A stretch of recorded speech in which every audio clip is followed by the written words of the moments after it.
Bien-aimés, je vous salue au nom de notre Seigneur et Sauveur Jésus-Christ. Que sa grâce vous soit accordée. Aujourd'hui, je vais parler d'un sujet très important,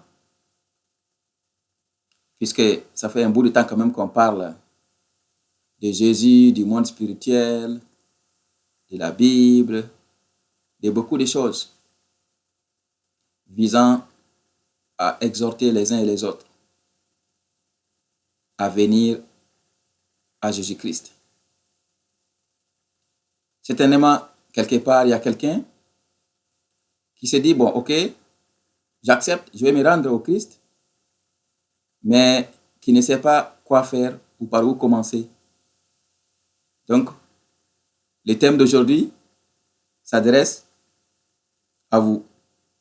Vous qui avez décidé de venir au Seigneur, vous avez reconnu Jésus-Christ et vous avez décidé d'être son disciple. Ou bien, il y en a aussi qui ont du mal. Ils veulent venir mais ils ne parviennent pas. Il y a beaucoup de barrières. Donc, parmi ces barrières, il y a un certain nombre de barrières que moi j'ai retenues. Je vais essayer d'en parler avec vous aujourd'hui. Et sur mon site internet, j'avais mis le sujet en deux parties. Un premier article que j'avais mis sur les barrières à la repentance et un deuxième article dans lequel j'avais mis repentance et premier pas, c'est-à-dire ceux qui ont décidé de se repentir mais qui ne savaient pas comment commencer, par où commencer, tout ça. Donc aujourd'hui, dans cette vidéo, j'ai fusionné les deux. Donc je vais parler des barrières à la repentance et aussi qu'est-ce qu'on fait lorsqu'on a pu franchir ces barrières, on a pu briser ces barrières. Voilà. Donc bien aimé, je commence par la première partie, c'est la partie la plus compliquée, là où il y a les barrières.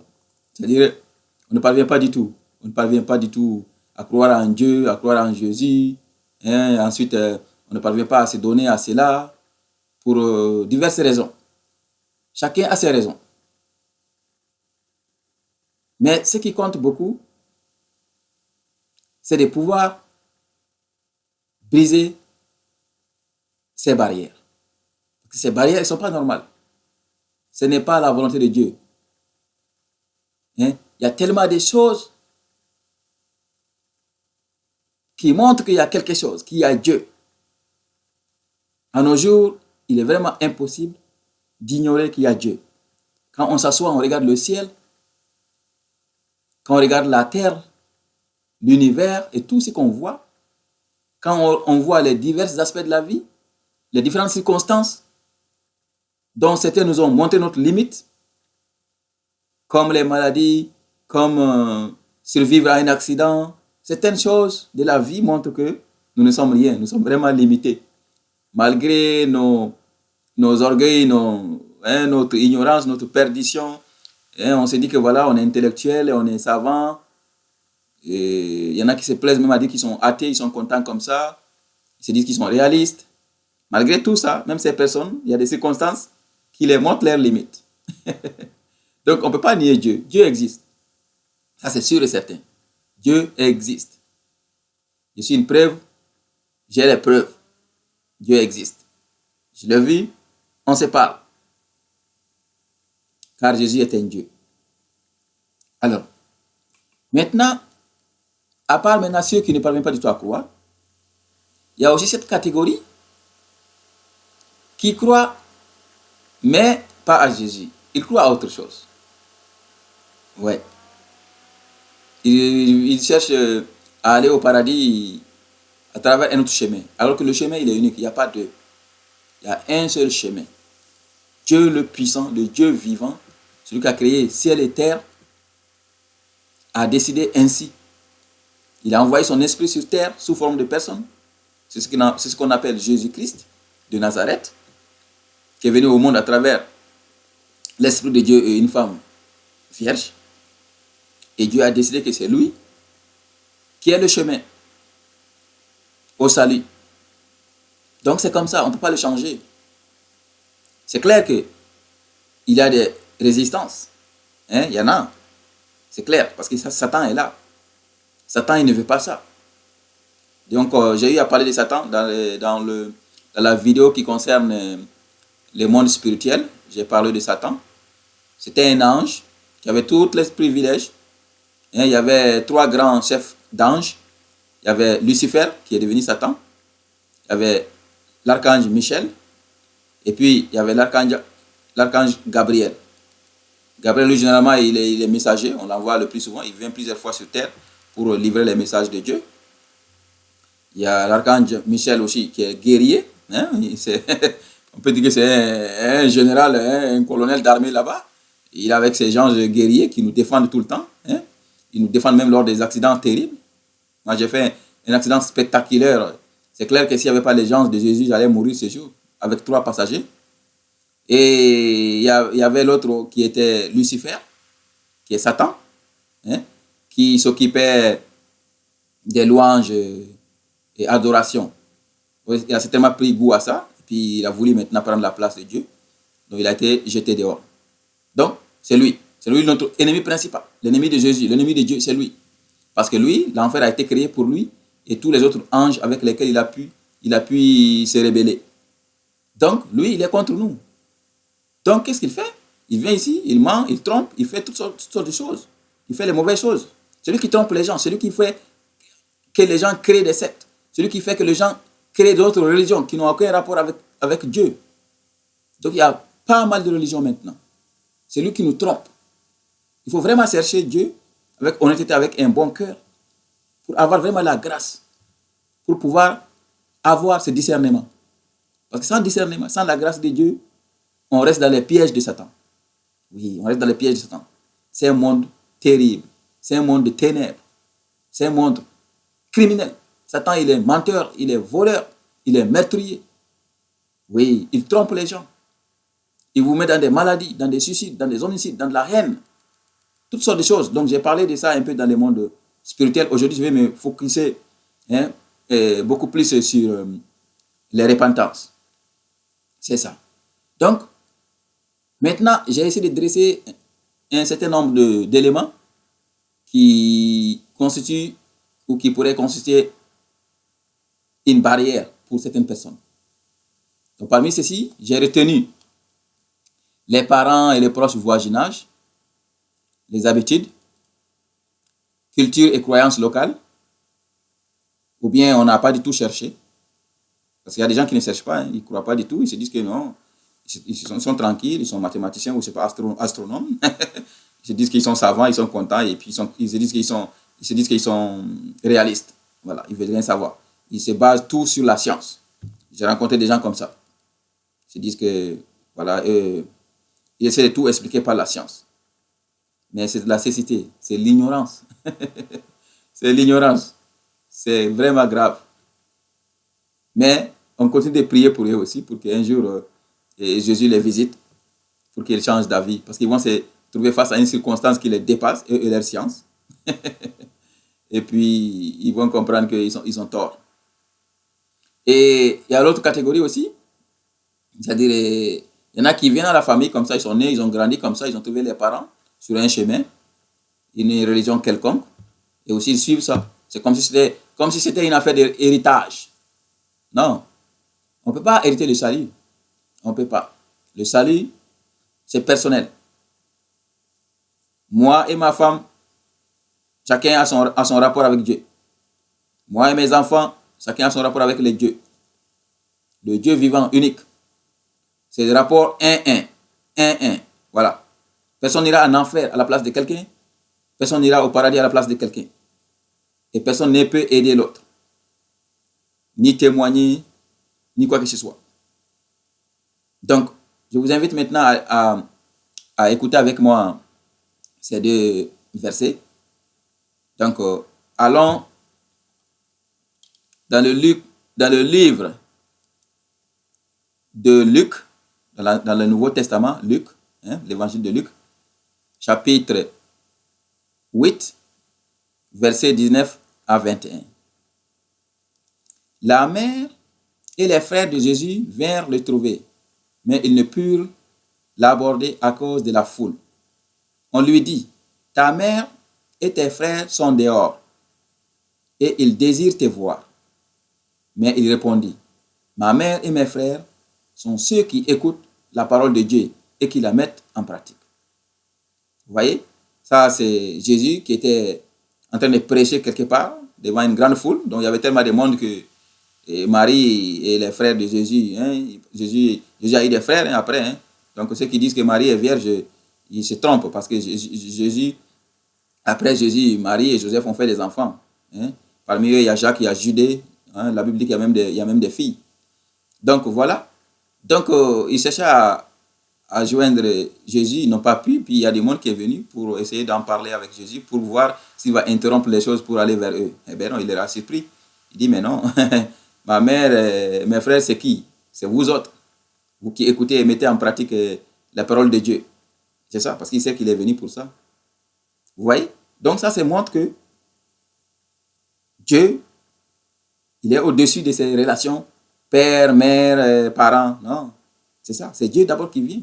Tu peux pas rester chez toi là-bas et refuser de chercher Dieu parce que ta mère ou ton père sont sur le mauvais chemin. Non, tu ne peux pas, c'est pas bien. Je vous invite à écouter un autre passage. Cette fois-ci, allons sur Matthieu 10, l'évangile de Matthieu, toujours dans le Nouveau Testament, chapitre 10, verset 37. Celui qui aime son père ou sa mère plus que moi n'est pas digne de moi. Et celui qui aime son fils ou sa fille plus que moi n'est pas digne de moi. Voilà. Donc ça vient un peu compléter l'autre. C'est ça. Donc, dire la mère ou sœur ou frère ou père ici, on peut les aimer, c'est normal. Mais dire qu'on les aime plus que Dieu, ça, c'est autre chose. Dieu doit primer sur toutes choses. Dieu doit venir au-dessus de toutes choses. Ouais. On doit être prêt à abandonner sa famille, sa femme, ses frères, ses soeurs. On doit les abandonner pour suivre Dieu, pour le salut, ça c'est clair. Si on parvient à les amener avec nous, tant mieux. Si on ne parvient pas, on les laisse. On prie pour eux. Nous, on vient à Dieu, puis on prie pour eux. C'est Dieu qui va les toucher. Parce que Dieu, quelque part, il a même dit, Jésus, il a dit quelque part que nul ne peut venir à lui si Dieu ne l'a pas envoyé. Donc, ce n'est pas à nous de faire le travail. Nous, on prêche la nouvelle, on prêche la bonne nouvelle, l'évangile de Jésus. Puis, c'est le Saint-Esprit qui va agir pour Jésus. C'est ça. Donc, frères et sœurs, ceux qui restent à la maison là-bas, pour dire que voilà, ils ont hérité de leurs parents sont de telle religion, alors eux, ils sont de telle religion, ou bien leurs amis sont là, ou bien le milieu est là, ou comme si c'était une honte de quitter. Détrompez-vous, ce n'est pas une bonne façon de faire. Il faut rapidement chercher Dieu. Je vous ai dit à plusieurs reprises, qui cherche trop. Ça, je vous l'ai dit à plusieurs reprises. Je ne suis pas en train de dire de vous lever un matin comme ça, directement pour aller à l'église. Non. Cherchez Dieu. Priez. Priez en spécifiant le Dieu vivant.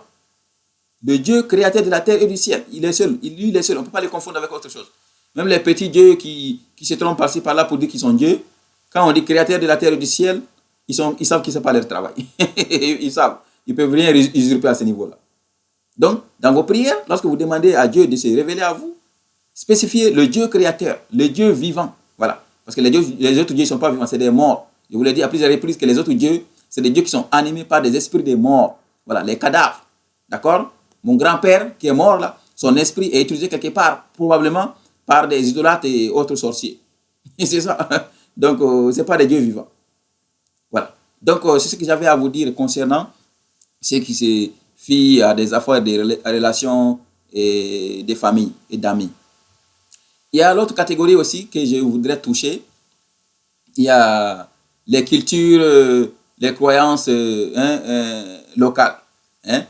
C'est-à-dire, voilà, il y en a qui pensent que c'est une affaire de culture, une affaire de race, d'ethnie. Non, quand on est d'Israël, on doit être juif.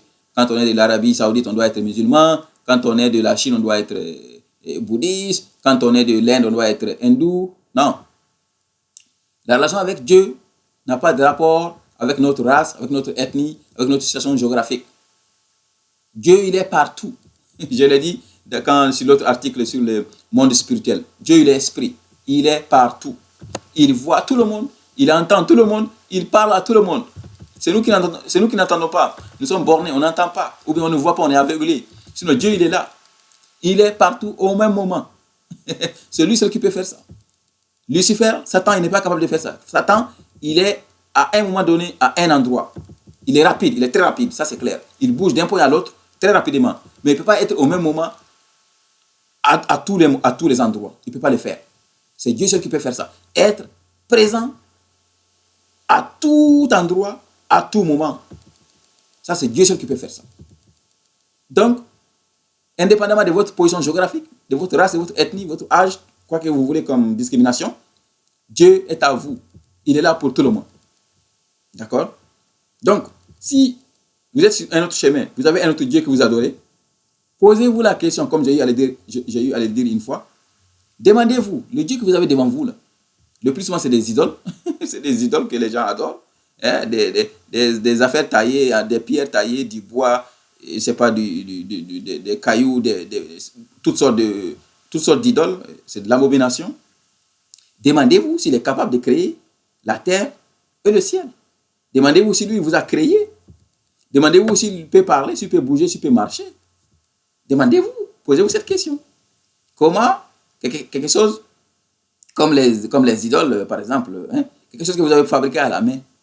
Ou bien il y en a qui mettent des bagues, hein, des bagues ou des bracelets à la main, et puis avec des écritures, je ne sais pas, transcrites en, je sais pas en quelle langue, et puis des fois ils mettent même des choses à l'intérieur, et puis ils se fient à cela. Ça c'est l'idolâtrie. Je vous le dis aujourd'hui, c'est l'idolâtrie. Quand vous avez quelque chose, un objet, et vous mettez votre confiance en cela, dites-vous que vous êtes idolâtre. Ouais, ça c'est clair. Et c'est abominable. Dieu il déteste ça. Dieu ne tolère pas ça. Pas du tout. Parce que vous êtes en train de le rendre jaloux. Parce que Dieu il nous aime, il nous a créés. En 6 jours, il a fait de merveilles. Il nous aime, il nous voit. Et comment peut-on aller mettre notre foi, notre espérance, notre espoir sur des objets fabriqués par des orfèvres, forgerons, je ne sais pas quoi, mécaniciens, je ne sais pas quoi. Hein? Donc c'est le lieu. Si vous avez un Dieu, demandez-vous, est-ce qu'il vous parle? Est-ce qu'il vous soigne? Est-ce qu'il vous fait du bien? Est-ce que ce bien est gratuit? Parce que des fois, temporairement, on a des dieux qui nous font des choses, mais croyez-moi, mes frères et mes sœurs, avec Satan, les deals, il finit toujours mal. C'est ça. Lui, avec les affaires, là, il est traître. À un certain moment, il fait ton affaire, aussi longtemps que tu fais des sacrifices. Mais quand tu arrêtes de faire des sacrifices, lui-même, il va faire des sacrifices. Il va prendre tes enfants, il va prendre ta femme, il va te prendre toi-même. Ça, c'est clair. Satan, c'est comme ça. C'est pourquoi beaucoup de gens qui sont sur les mauvais chemins, ils payent, mais ils ne savent pas, ils ne s'en rendent pas compte parce qu'ils sont aveuglés, ils sont bernés par Satan. Oui, Satan, il réclame. À un certain moment, il réclame maintenant son butin. Oui. Il prend sa femme, il prend ta femme, ou il prend tes enfants, il prend quelqu'un de ta famille, ou bien il te prend toi-même, ou bien il vous rend malade. C'est ça. Donc, demandez-vous si votre Dieu, il fait tout par grâce. Parce que Jésus, lui, c'est la grâce. Jésus, il nous donne tout. Il nous soigne, on le prie, il nous fait des miracles, on fait tout. On est à l'aise avec Jésus. Il nous transforme avec son esprit qui est saint. Il nous accompagne dans toutes choses. Ça, c'est Jésus. Et c'est par grâce. C'est gratuit. On ne paye pas pour. On ne fait pas de sacrifice. Il n'a plus besoin de sacrifice. On n'en veut plus. Jésus ne veut plus de sacrifice. Jésus a fait le sacrifice.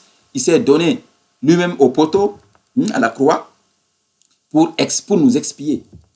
C'est ça. Donc, il nous a sauvés de la colère du Dieu créateur. Si Jésus n'était pas venu, ça allait être très, très, très difficile pour le monde. On serait détruit parce que Dieu allait se fâcher. Donc, Jésus, lui, il est là pour nous. Il nous soigne, il nous bénit, il nous rend service, il nous fait beaucoup de choses. Donc, demande-toi si ton Dieu aussi, il fait pareil. C'est ça. Donc, maintenant, on va voir un autre cas. Les habitudes. J'ai noté aussi les habitudes. Il y a des mondes qui il a tellement duré sur un chemin, peut-être 40 ans, 50 ans, toute sa vie peut-être. Et puis à un certain moment, il trouve ça ridicule ou bien il trouve ça impossible de quitter là-bas pour aller à autre chose. Mais non, c'est de l'erreur. C'est Dieu qui a choisi que ton moment est venu. Même si tu as 100 ans, même si tu as fait 100 ans dans une religion, et qu'à un certain moment, Dieu il t'amène un de ses serviteurs pour te parler, Eh bien, écoute, c'est ta grâce. C'est Dieu qui t'accorde une grâce. Peu importe l'âge que tu as, peu importe le temps que tu as mis de l'autre côté, peu importe l'effort que tu as mis là-bas, peu importe l'investissement que tu as fait là-bas. Dieu, il a décidé de te sauver. Donc, abandonne tout et viens à Dieu. Il y a même qui ont cette chance de faire la prière de repentance à quelques minutes de leur mort. Ah oui, à l'hôpital ou à la maison, il y a des gens qui ont vécu une vie de païens ou qui ont vécu autre religion qui ne sont pas vraiment de Dieu. Et puis, ils ont eu cette grâce, c'est pas nombreux, c'est pas fréquent quand même. Ils ont eu cette grâce de tomber sur un serviteur de Dieu qui les fait réciter la prière de repentance. Donc, ils se repentent. Et là, il y a de fortes chances qu'ils soient sauvés. Mais ce n'est pas tout le monde qui a cette chance, ce n'est pas tout le monde qui a cette grâce. Donc, vous, pendant que vous êtes en forme, quelqu'un vient vous voir, il vous prêche la bonne nouvelle, soyez disposés à écouter. Écoutez. Moi, personnellement, je ne vous demande pas de faire des miracles, je ne vous demande pas de faire des choses qui vont au-delà de votre possibilité. Non, je vous demande tout simplement de faire cette prière et demander à Dieu, Dieu le vivant, le Dieu vivant, créateur de la terre et du ciel. Je crois en toi, ou bien je vais croire en toi. Fais quelque chose. Oui, mon Dieu, fais quelque chose pour moi. Faites la prière, ou bien dites-lui, Dieu, si je suis sur le bon chemin, faites-moi signe. Si je suis sur le mauvais chemin aussi, fais-moi signe. Dirige-moi, guide-moi. Et Dieu, il va intervenir. Mais si tu restes dans ton coin là-bas, tu ne veux rien savoir, là c'est autre chose. Donc les habitudes là, oubliez ça. Ce n'est pas ça qui compte. Même si on a fait 100 ans à prier autre chose, et que à la 101e année et dernière année de notre vie, Jésus nous vient, il se révèle à nous, à travers lui-même directement, à travers des visions ou des songes, ou à travers ses serviteurs, pasteurs, évangélistes, prophètes, apôtres, tous ces serviteurs, ou un disciple chrétien quelconque, il vous l'envoie vous parler, écoutez, cherchez à comprendre. Et là, c'est votre salut, il ne faut pas passer à côté. Oui. Donc, j'ai aussi noté un autre cas, là où j'ai dit que oui, est-ce que vous avez cherché? Parce qu'il y a des gens qui n'ont pas cherché. Il faut vraiment chercher. Donc, j'ai même commencé par ça, c'est-à-dire ceux qui sont à la maison et ils ne veulent pas chercher, ils disent que non, ils sont corrects parce qu'ils sont des scientifiques. Ça aussi, c'est grave. C'est très grave. Donc, c'est ça que j'avais à vous dire concernant les barrières à la repentance. Ou bien il y en a aussi qui sont là, ils disent que, bon, écoutez, moi je crois, je sais qu'il y a un Dieu, mais bon, je ne me casse pas la tête, je ne fais pas du mal, je reste à la maison, je ne fais pas de péché. Non, non, non, non, non. Il n'y a pas quelqu'un qui ne fait pas de péché. Ça, c'est sûr et certain. Je vais essayer de vous trouver un autre verset pour ça. Alors, voyons le livre de Jean, donc 1 Jean, les épîtres, ok? 1 Jean, chapitre 1, verset 8. Si nous disons que nous n'avons pas péché, nous nous séduisons nous-mêmes. Et la vérité n'est point en nous. Ah oui, c'est ça. Donc, on ne peut pas dire qu'on n'a pas péché parce qu'on pêche. Déjà, être sous cette peau, avoir maintenant ces corps déjà, c'est un corps de péché. Depuis le temps de nos premiers parents, Adam et Ève.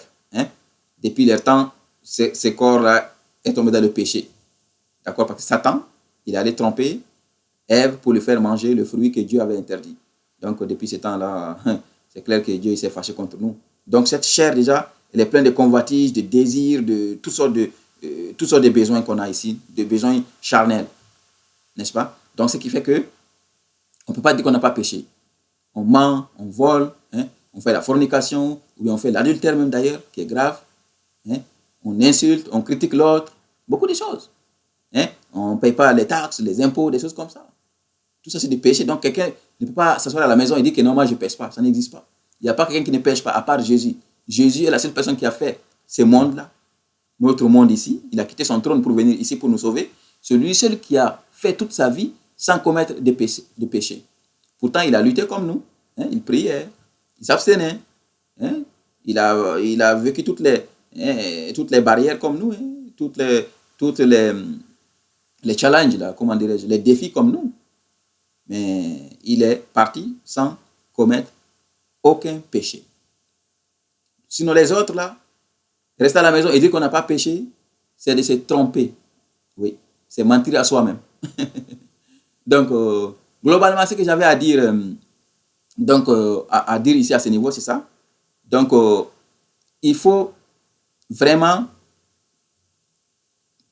essayer de réfléchir sur ça et trouver rapidement une façon de venir à la repentance. Ok? Dire que non, je crois en Dieu et ça me suffit, c'est pas du tout une solution. Parce que même les démons, ils savent qu'il y a Dieu. Même Satan sait que Dieu est là.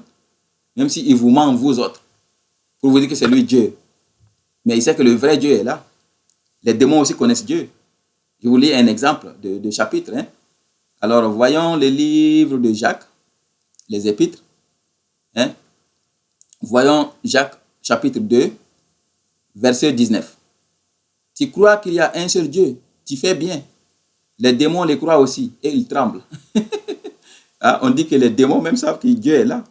Même s'ils sont, ils sont définitivement condamnés pour l'enfer, ils ne peuvent pas se repentir, c'est fini pour eux. Mais ils savent qu'il y a un Dieu et ils ont peur de ça. Je vous donne un autre exemple. Marc 1, hein, l'évangile de Marc, chapitre 1, versets 23 et 24. Il se trouva dans leur synagogue un homme qui avait un esprit impur et qui s'écria, qu'y a-t-il entre nous et toi, Jésus de Nazareth? Tu es venu pour nous perdre. Je sais que tu es, hein, je sais qui tu es, le Saint de Dieu. Vous voyez? C'est un démon qui parle comme ça. Parce que les démons, ils parlent à travers la bouche de la personne possédée. C'est ça un démon. Parce que c'est un esprit, il ne peut pas parler seul. Donc quand il est en quelqu'un, toutes les manifestations, il les fait avec les corps de cette personne. Les cris, hein, les tremblements, il tombe, il fait tout avec les corps de la personne. Donc la personne parle, mais ce n'est pas la personne elle-même. C'est le démon qui parle. Donc ici, le démon dit à Jésus, je sais qui tu es, le Saint de Dieu. Donc, vous voyez, même les démons savent. Donc, tu restes à la maison, tu dis que non, je sais qu'il est Dieu, et puis ça suffit. Non, il faut bouger, il faut faire quelque chose. Il faut montrer par les preuves, hein, par les œuvres. Il faut faire des actes. Oui. Je vous donne un exemple personnel à moi. J'ai plusieurs fois été attaqué par l'esprit des morts. Parce que quand l'esprit des morts vous vient, c'est pour vous tuer. Ça, c'est clair. L'esprit des morts, quand il vient et qu'il gagne la bataille, vous mourrez tout de suite dans votre sommeil. Donc, quand il est venu pour m'attaquer, il bloque tout. Vous ne pouvez pas parler, vous ne pouvez rien faire, vous ne pouvez pas bouger, rien, tout est bloqué. Vous ne pouvez pas crier. Donc, moi, qu'est-ce que j'ai fait? Je me suis évertué à prononcer Jésus au-dedans de moi. Quand je suis parvenu à le faire, tac, il fuit. À plus de 3 reprises. C'est comme ça. Il vient, il essaie de me tuer. Je prononce Jésus, hein, au-dedans de moi, puisque tout est bloqué. Et quand je parviens à le faire, l'esprit fuit. Donc c'est pour vous dire qu'eux aussi ils connaissent très bien Jésus. Son nom qui est saint, qui est unique. Ça fait fuir les démons et les diables. Donc, dire que je connais Dieu, il est là, il est seul, ça ne suffit pas. Il faut faire quelque chose. D'accord? Donc, frères et sœurs, je vais maintenant passer à la deuxième partie. C'est-à-dire la partie dans laquelle j'imagine ou je suppose que vous avez décidé de venir à Jésus et vous ne savez pas comment faire. Vous ne savez pas par où commencer. Ce n'est pas difficile. C'est très facile de venir à Jésus. Il a les bras ouverts. Il aime tout le monde. Je l'ai vu 4 fois. J'ai vu Jésus 4 fois. C'est lui qui m'envoie vous parler. C'est lui qui m'inspire. D'accord? Car il aime tout le monde. Il veut que tout le monde vienne à lui. Alors, si maintenant vous avez décidé de venir à Jésus, vous avez fait un très bon choix. Oui, vous avez fait un très bon choix. Je vais vous lire un verset, hein, de l'évangile de Luc, chapitre 15, verset 7. De même, je vous le dis, il y aura plus de joie dans le ciel pour un seul pécheur qui se répand que pour 99 justes qui n'ont pas besoin de repentance. Vous voyez? Donc, ici, par inspiration, Luc dit que s'il y a une seule personne qui se répand, qui décide de se repentir, de venir à Dieu, c'est la fête au ciel. Hein? Vous voyez, au ciel, il y a Dieu, il y a Jésus, hein? Il y a aussi les anges qui sont là-bas. Hein? Donc, c'est la fête. On est content. Ça a de la valeur plus que 99 personnes qui font leur joie ici. Parce que nous, on est sauvés déjà. Donc, pour nous, c'est un cas à régler. Maintenant, il faut aller à la nouvelle conquête. Et quand on trouve une personne, c'est la fête au ciel. Les jours où j'ai lu ça, ça m'a changé. Ça a changé ma façon de voir les choses. Avant, quand je parlais à quelqu'un, je me décourageais. Quand il ne répondait pas, je me décourageais. Mais là, je vois que il ne faut pas se décourager. Car quand une personne se répand, c'est la fête au ciel. Donc voilà. Donc comme je disais tout à l'heure, pour, euh, pour venir à Dieu, ce n'est pas difficile. La première chose, c'est la repentance. C'est-à-dire il faut confesser. Il faut se confesser. Oui. Et ça, comment ça se fait? Ce n'est pas difficile. La repentance, ça revient seulement à reconnaître qu'on est pécheur, qu'on s'est égaré, on n'est pas sur le bon chemin. On a péché, on a fait du mal. On le reconnaît aujourd'hui. Et on le dit à Dieu, devant Dieu. On dit, Dieu, j'ai péché. Et je sais que je suis coupable.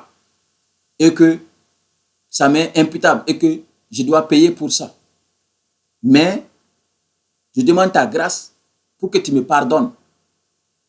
C'est ça la repentance. Pour que tu me pardonnes. Pardonne-moi. Je reconnais que tu existes, tu es Dieu.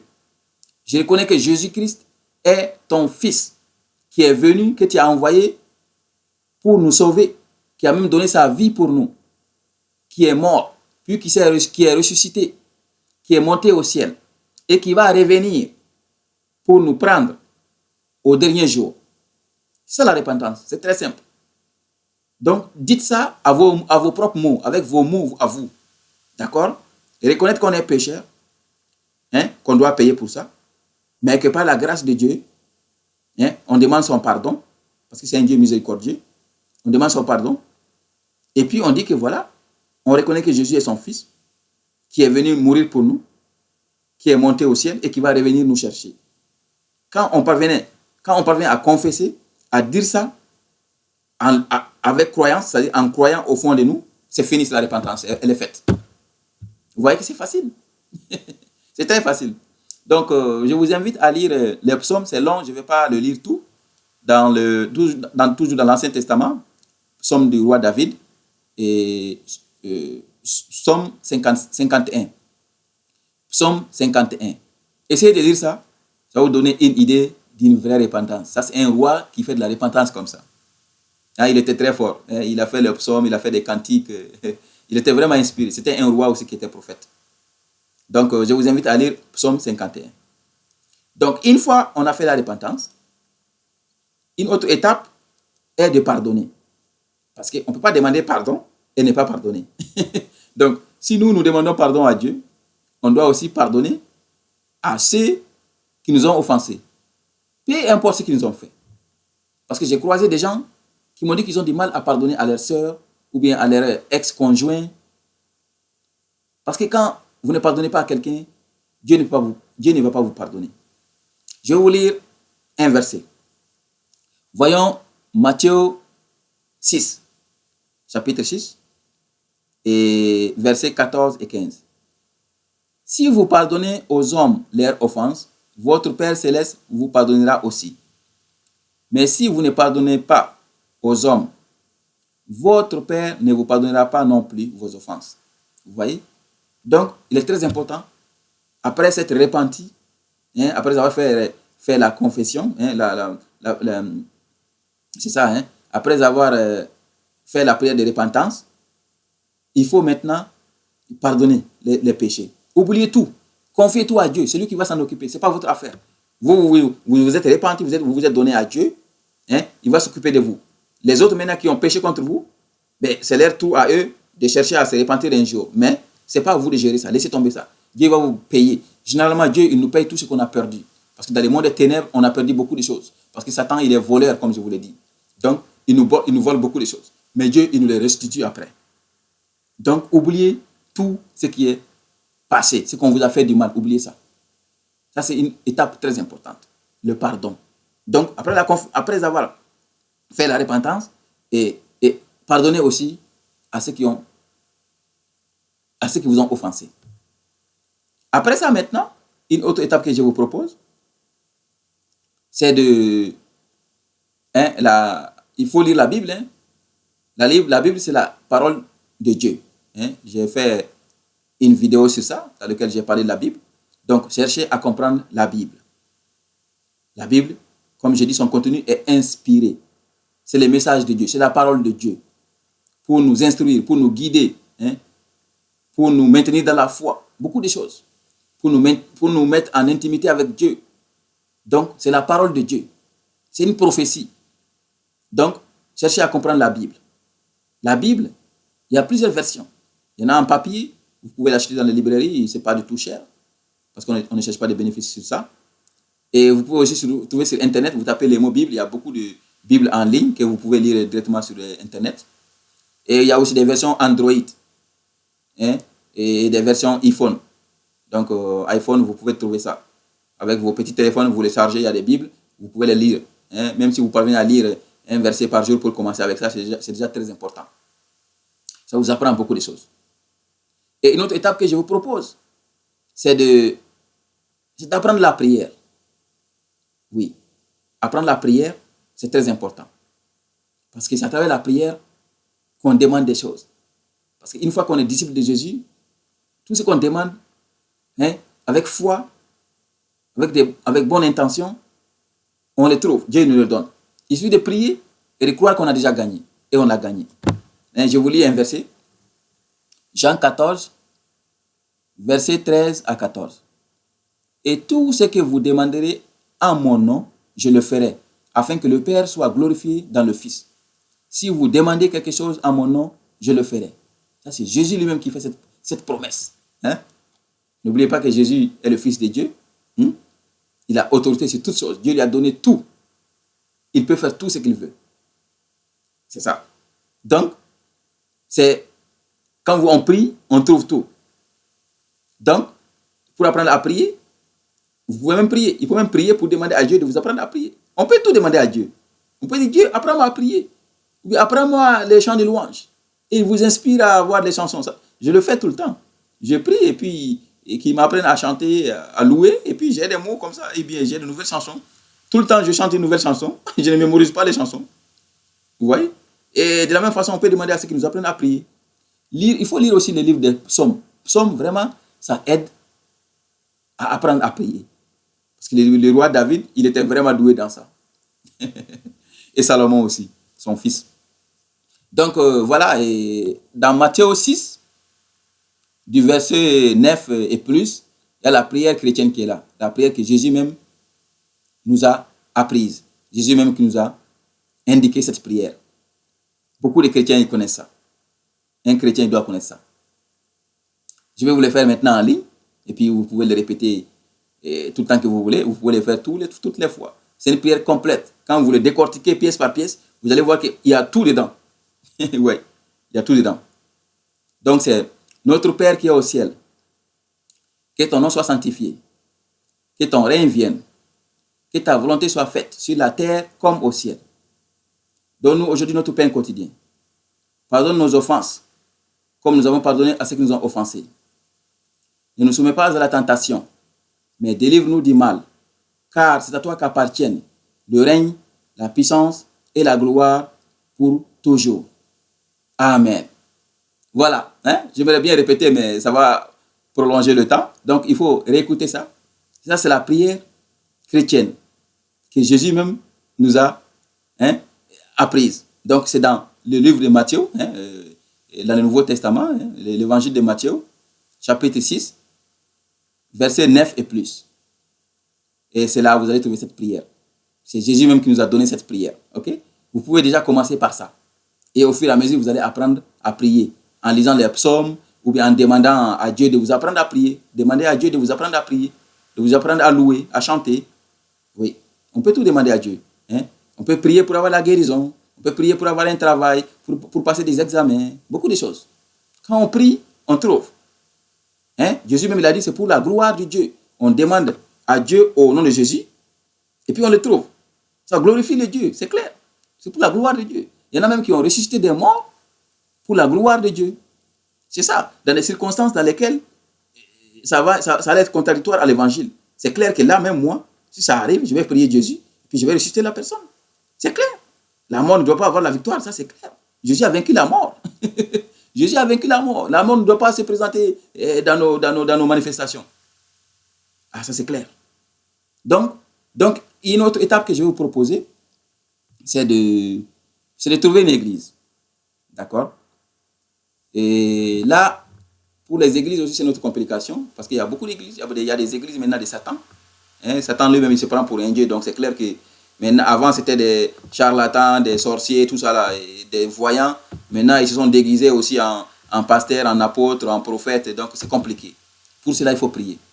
Il faut prier et demander à Dieu de vous orienter vers son église. Mais avant cela, vous pouvez déjà commencer à prier seul, ou bien si vous êtes une famille, vous êtes 2 ou 3 personnes, vous priez ensemble. Jésus a dit que quand on se regroupe à 2 à 3 personnes, il est parmi nous. Donc, commencez d'abord par une petite équipe de prière entre vous. Au fur et à mesure, vous informez dans votre ville, dans votre quartier, quelles sont les églises qui sont de Dieu. Et vous priez, vous demandez à Dieu de vous orienter vers ces églises. Parce que Dieu, il ne désoriente pas ses disciples. Il ne laisse pas ses brebis perdues.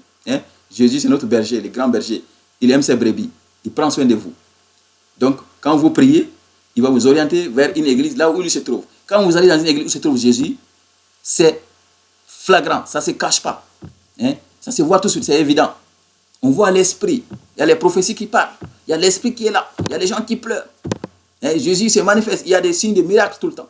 C'est ça une église de Jésus. Quand Jésus est parmi vous, il se manifeste, ça se voit. D'accord? Donc les églises dans lesquelles on biche, on prend les prières par cœur, et on fait les choses préprogrammées déjà. Non, c'est pas, ça c'est pas de Dieu. Avec l'église de Dieu, les choses doivent venir de façon instantanée. Voilà. Même le fait de prêcher, ça vient de façon instantanée. Même les pasteurs, ils doivent prêcher instantané. Parce que c'est l'esprit qui le guide. C'est comme ça. Donc, une fois trouvé une église et que vous allez là-bas, essayez de vous familiariser avec la communauté. Essayez de trouver aussi les pasteurs. Et dites-lui que vous êtes nouveau. Et puis, faites-vous connaître. Et puis, planifiez le baptême avec le pasteur. Le plus souvent, dans l'année, il peut faire plusieurs séances de baptême. À Pâques, beaucoup les font. Mais même en dehors de Pâques aussi, il y a des églises qui les font. Donc, vous planifiez un baptême avec le pasteur. Ça, c'est le baptême d'eau. C'est-à-dire, c'est l'immersion dans l'eau. On va vous mettre complètement dans l'eau. Parce qu'il y a des églises qui ne font pas ça. Ils versent l'eau sur quelqu'un. Non. Le baptême, c'est immersion totale. Tous les corps. C'était comme ça. Depuis le temps de Jésus, c'était comme ça. Dans le Jourdain, Jésus a été baptisé par Jean le Baptiste. Et d'autres personnes ont été baptisées comme ça. Ils trouvaient là où il y a de l'eau en abondance. Bon, on peut aller dans des fleuves. S'il n'y a pas de fleuves, il y a des églises qui amènent des vases, des grandes vases qui ressemblent à des petites piscines. Et là, on vous baptise. Mais l'immersion doit être totale, complète.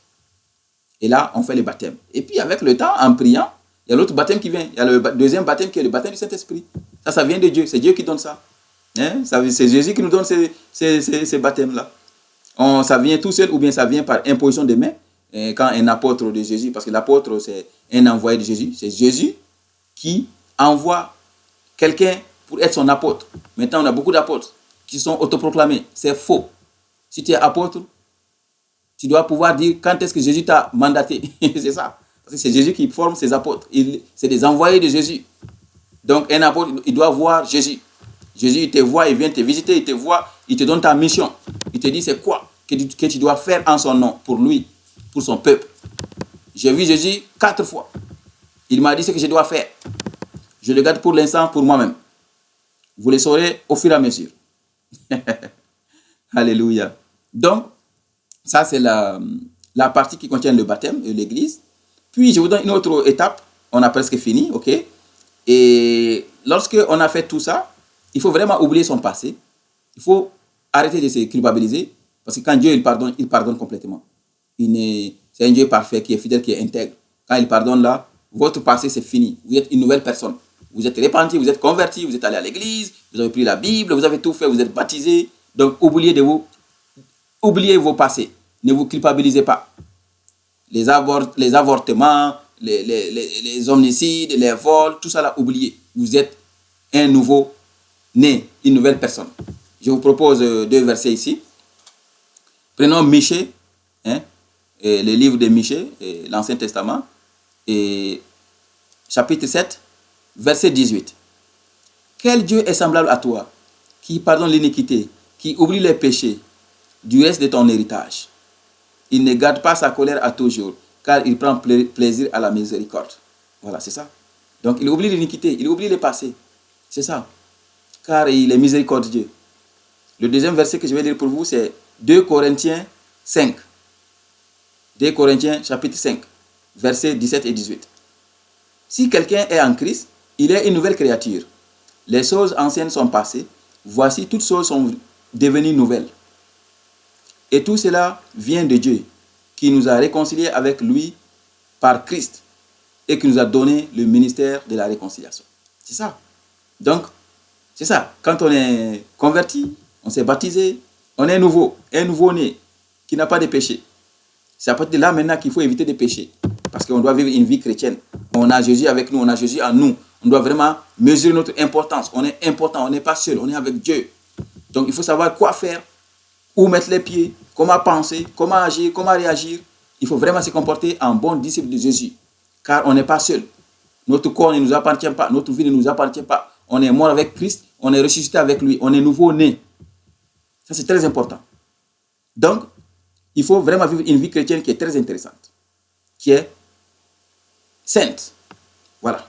Donc, je vous lis encore les derniers versets avant de terminer. Ça a été un peu long aujourd'hui, je m'excuse, parce que j'ai fusionné 2 sujets, comme je vous l'ai dit.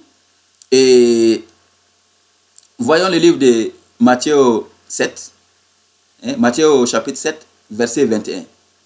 Ceux qui me disent Seigneur, Seigneur, n'entreront pas tous dans le royaume des cieux, mais celui-là seul qui fait la volonté de mon Père qui est dans les cieux. Ça, c'est Jésus qui parle comme ça. Il dit qu'il ne suffit pas de dire Dieu, Dieu, Dieu. Non. Seigneur, Seigneur, Seigneur. Non. Il faut agir. La foi, là, elle doit être complétée par les œuvres. C'est ça. En ce moment, on devient juste. Comme Abraham fut juste, il a eu la foi. Et il a fait les œuvres. Il était prêt à tuer son fils unique. Donc, il faut faire quelque chose. Il faut aller à l'église, il faut chanter, danser, louer, faire des offrandes et puis aider les gens. C'est ça, c'est les œuvres. C'est ça, comme le dit Jacques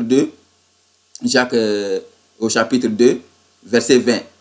Veux-tu savoir, ô homme vain, que la foi sans les œuvres est inutile? Ça c'est Jean qui le dit. Donc, il faut faire quelque chose. Et maintenant, pour terminer, je vous lis 2 Corinthiens 6.